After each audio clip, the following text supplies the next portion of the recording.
It was the day of a family dinner centered around my 3-month-old son, Alexander. While everyone was enjoying their meal, my 8-year-old niece, Emma, was the only one not eating. Instead, she was intently watching Alexander. Alexander was also staring back at Emma, moving his arms and legs. Seems like Alexander has something to say. Then Emma began to speak, and what she said was astonishing.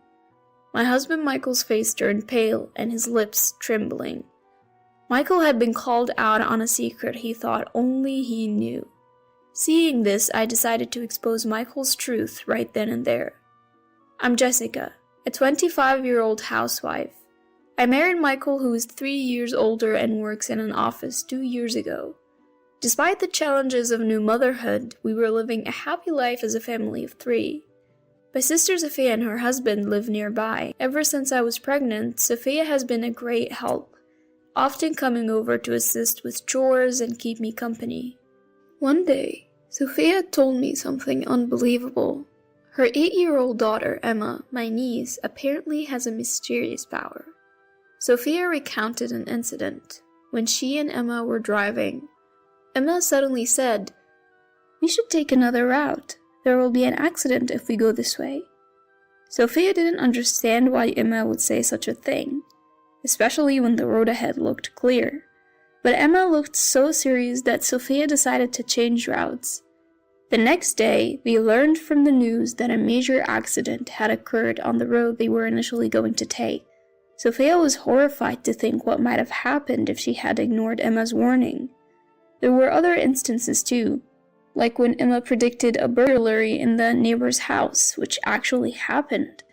However, Sophia had warned the neighbors in advance, so they were able to evacuate with their valuables, avoiding any loss. I am not a fan of the occult, so I just found Sophia's stories creepy, and I didn't really believe Emma had any special powers. I told Michael about it, but he also brushed it off, saying, "Well, strange things do happen." By the way, ever since I got pregnant, Michael started coming home late, often drunk. I wished he would help me with the baby or the housework, even just a little, but that never happened. He had promised to co-parent when we found out I was pregnant, but after the birth, he left all the child care to me. Finally home. Michael's drunken voice would wake up Alexander, who I had just put to sleep. Holding a crying Alexander, I told Michael, "Please keep it down, you're waking Alexander, and can you please cut back on the drinking and come home earlier?" Michael yelled back, "I have work obligations, okay? You should be grateful you can live this way. Stop nagging me." His shouting woke Alexander again, who cried even louder this time. I was angry at Michael's words, but arguing with a drunk person was pointless. All I could do was put Alexander back to sleep. 2 weeks later, Sophia and Emma came to visit on a day when Michael was home. Seeing Alexander for the first time, Emma said, "He's so tiny and cute," and was completely enamored with the baby. But after a while, Emma started glancing at Michael. Curious, I asked, "Emma, what's going on?" Emma replied, "Jessica, it looks like Alexander has something he wants to say." Looking at Alexander in his crib, he was staring at Emma. Then Emma said, "This is a secret from Michael," and whispered something in my ear. Upon hearing it, I was so shocked that I lost my words and stared at Michael. Michael, who knew nothing, simply met my gaze. I said to Emma, "But Alexander is just a baby, he can't talk." Emma looked serious and said, "It's true, he's saying he doesn't want to be away from Mommy, and to be careful around Daddy." I couldn't believe what Emma was saying, but her earnest expression and teary eyes made me wonder. After Sophia and Emma left, I asked Michael, "Do you have any secrets from me?" Michael quickly replied, "Why would you say that?" "Just asking." "I have no secrets, you have nothing to worry about," Michael said. "All right," I responded, but despite his words, Michael seemed anxious and his behavior was suspicious. Then he started doing something he never does, changing Alexander's diaper. This made me even more suspicious of him.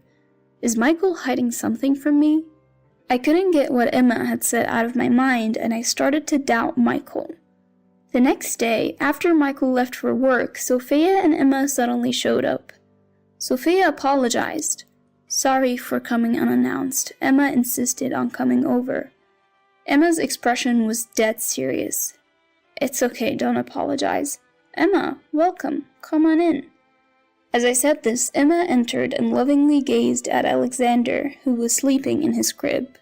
But while I was preparing drinks in the kitchen, I noticed Emma staring intently at Michael's study.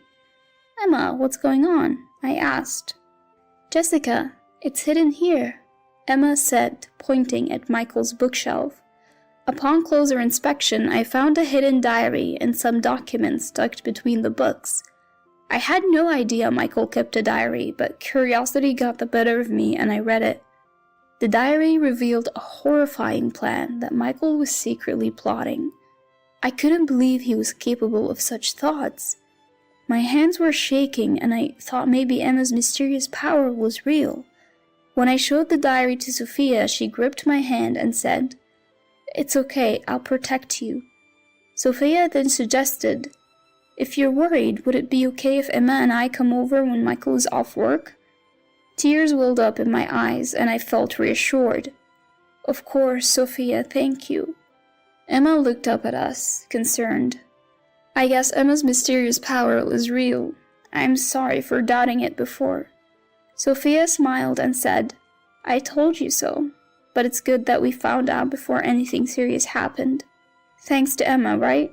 Thank you. You're welcome, Emma said, blushing with a shy smile. I felt my love for Michael turning into resentment. I can't let this go. I'll investigate whether what Emma is saying is true, and if it is, I'll get back at him. I decided to confront Michael at a dinner party where both our parents would be present. From then on, Sophia and Emma would visit our home whenever Michael had a day off. At first, Michael was hospitable, but he gradually became irritable whenever Sophia and her family came over. Eventually, despite Sophia and Emma being there, Michael wanted to go out just with me. Sophia, can you watch Alexander while we go on a date? Michael asked, but Sophia declined. Michael, no can do. Alexander cries non-stop without Jessica around. Right, Alexander? Still, Michael persisted. Come on, I think Jessica needs a change of scenery too. Just getting some fresh air could be refreshing. True, but do we need to go out for that? Why not just dip into the garden and get some fresh air? The weather is nice today, it'll feel good. Sophia always managed to counter Michael's arguments without upsetting him, so he had nothing to say. From that point on, Michael became increasingly irritable. Finally, the day of the dinner party arrived. My parents, in-laws, and Sophia's family gathered to have a meal around Alexander. I was busy preparing the dishes I had cooked early in the morning. Look here, Alex. So cute. Michael was filming. Seeing this, my father-in-law murmured, Michael has become a fine father, and my mother-in-law nodded, tears in her eyes. Our son Alexander was also smiling, surrounded by everyone. Then, the dinner party began. In the cheerful atmosphere, only Emma was staring at Alexander without eating. Alexander was also staring at Emma, moving his hands and feet. Sophia said to Emma, Here, your favorite apple juice. But Emma didn't respond.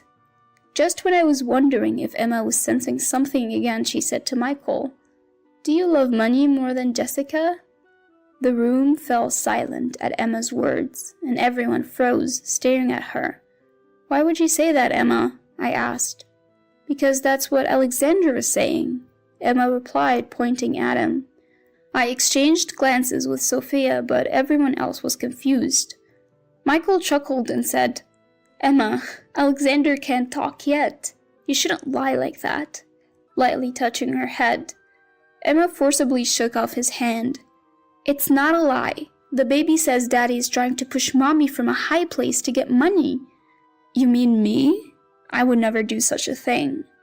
Alexander loves Mommy, so he's saying to stop being Daddy. While everyone was shocked, only Michael turned pale and his lips began to tremble. Stop messing around. Don't say such ridiculous things." Suddenly, Michael slammed the table and yelled. Emma's face tightened, and Alexander looked like he was about to cry. I wanted the dinner party to be pleasant, but that seemed impossible now. Michael had lost his temper at Emma's words before I could even bring up the topic. His reaction was like an admission of guilt. With a cold gaze, I confronted Michael.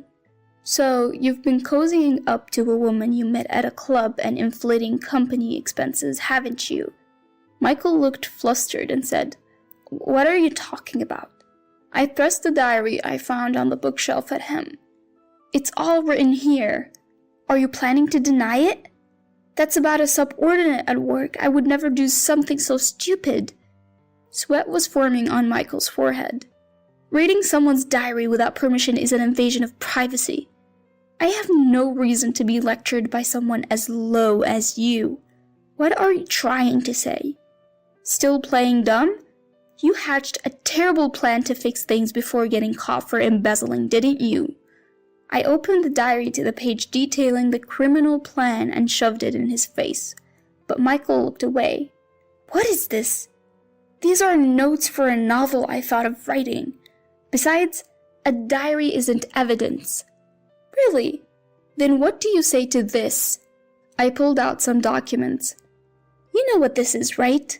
A life insurance policy you hid, with a $100,000 payout on me. What were you planning?" Michael started to panic. "That is, you planned to kill me, collect the insurance money, and repay the embezzled funds. Isn't this solid proof?" Stuck for words, Michael could only say, "No." Emma had secretly told me this when she first met Alexander. "Michael wants money and is planning to push you from a high place." From that moment, although I found it hard to believe, I started to suspect Michael.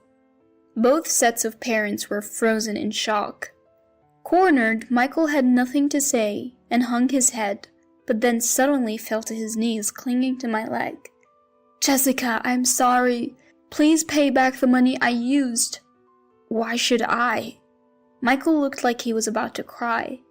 "Don't say that. We're married, right? Please, if the company finds out, I'll be fired. How will we live?"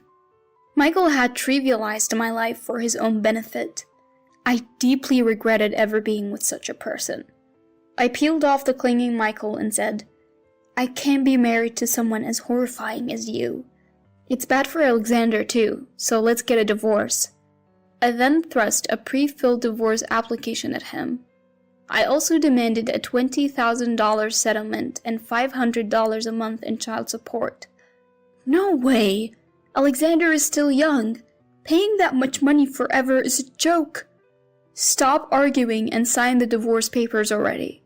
Michael was stomping on the ground and wailing like a child. His pathetic display made me feel nauseous. Then my father-in-law, who had been silent until now, shouted, "Michael, enough is enough." He probably couldn't stand to see Alexander witnessing such disgrace any longer. "You have no right to refuse the divorce and the settlement." Pressured by his father, Michael reluctantly signed the divorce papers. After that, my in-laws apologized to us profusely and took Michael away, almost dragging him. The next day, I submitted the divorce papers to the court. I also contacted Michael's company to report his suspected misuse of company funds. Soon after, his misdeeds came to light, and he was apparently fired. To pay the settlement, child support, and restitution to the company, Michael had to sell his house. Now he's working as a living construction worker from morning till night. I considered reporting this to the police, but in the end, there was no evidence other than what Michael had written in his diary. So I decided to be grateful that, thanks to Emma and Alexander, the incident was prevented. Now I'm back at my parents' home, living a peaceful life with Alexander. Sophia and Emma come to visit Alexander almost every day. Alexander says he's happy to be with mommy all the time. Emma told me this, and it put my mind at ease. I wonder if there is a way of communicating that only Emma and Alexander understand. And is it something that adults can't grasp? While pondering these thoughts, I look at Alexander's joyful smile, and vowed to continue pouring my love into him and protecting him with my own hands.